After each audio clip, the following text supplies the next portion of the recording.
Hey everybody, this is Zach with Tanuki Games. Today we're taking a look at Shadow of Mordor for the PS4. Please remember that a like, a comment, or a subscribe means a lot to me and of course the channel.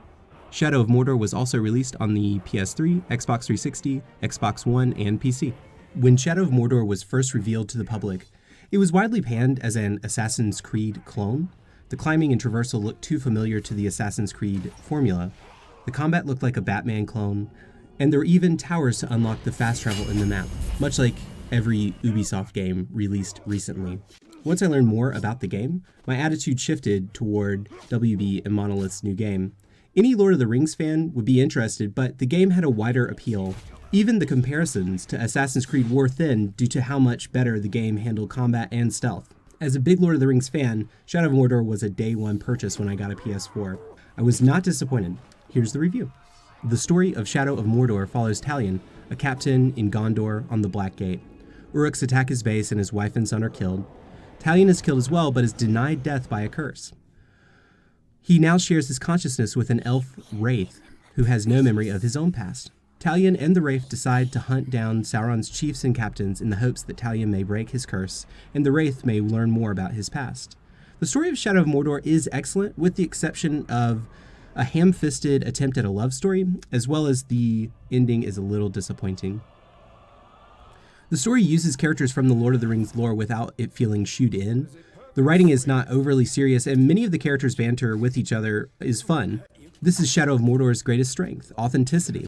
Mordor is not that fleshed out in the Middle-earth stories, and this game does an excellent job of making you feel as if you were in a hostile land. I don't want to give any of the story away, because if you're a big Lord of the Rings fan, there's a lot to enjoy about it, but it does have some of the biggest characters in the lore of Middle-earth. The gameplay is excellent in Shadow of Mordor, and there's plenty of variety.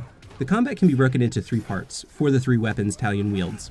The broadsword is for open combat, the dagger is for stealth, and the bow is for sniping and ranged attacks. The combat in the field is great. You can streak combos together, and there are many different enemy types to keep you on your toes.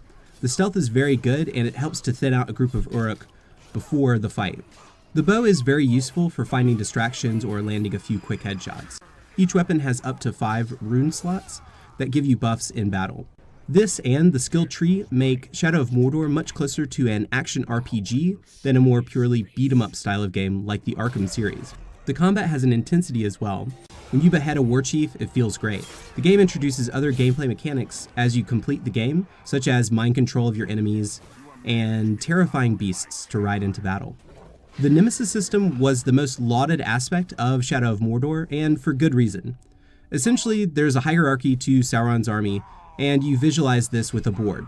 The Uruk at the top are the war chiefs, and under them are captains who may or may not be loyal. The Uruk are warlike people, and the constant conflict means that power is always shifting. The Nemesis system is aptly named because when you die, the person who kills you gets stronger. If a random grunt kills you in battle, they become a captain. This mechanic works amazingly well to give you, the player, intrinsic motivation. When some asshole killed me in battle, the first thing I would do is go after him.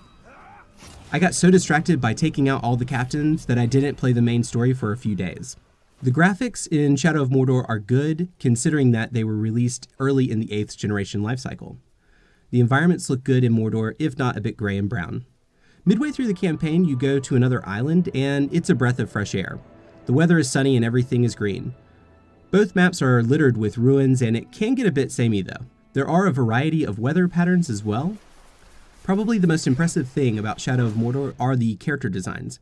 Each Uruk is randomly generated, but they all look really cool. From grotesque bruisers with scars and bone armor, to rodent-looking small Uruk with crossbows and mutton chops, they all have an imposing and dangerous look to them. The mocap done for the Uruk make them feel in line with their representations in the Lord of the Rings films. The Game of the Year edition also comes with several skins for Talion, which is a nice change of pace. The kill animations are also a lot of fun and break up the battle nicely. The voice acting in Shadow of Mordor is handled well. No one seems out of place. The terse-sounding Uruk fit their characters. The Wraith and Talion sound great. Probably the best character voice-wise is a dwarf you meet named Torvin. He has a Scottish accent, and he's pretty hilarious. The sound design in Shadow of Mordor is great. The clang of steel in battle and the eavesdropping on conversations all sound good. The sound is effective in giving you hints as to where the enemies are. The soundtrack is good, if not ambient, for the most part. There isn't much in the way of sweeping scores here. Most of it is there to gently put you into the space without getting in the way of the experience. When the soundtrack becomes a little bit more sweeping, it is quite good, and there's a lot of heavy bass drums, and there's a tribalism to it all and a Near Eastern sound influence. But for the most part, it's nothing I would listen to personally. Shadow of Mordor is a standout game for the early 8th generation's library. While there are a few signs of age in the graphics, the gameplay and story shine. Any fan of great combat or Lord of the Rings should try Shadow of Mordor. The Game of the Year edition goes for $15, and it comes with all of the DLC as well. That's a lot of bang for your buck. I will check out the DLC later and see if it's any good. Hopefully we'll get a new Shadow of Mordor game soon, though I hope it will be in a different setting with a little bit more variety from Middle-earth. If you're a Lord of the Rings fan, did you play Shadow of Mordor? Did it satisfy or disappoint? If you aren't a fan of Lord of the Rings, would you give Shadow of Mordor a go?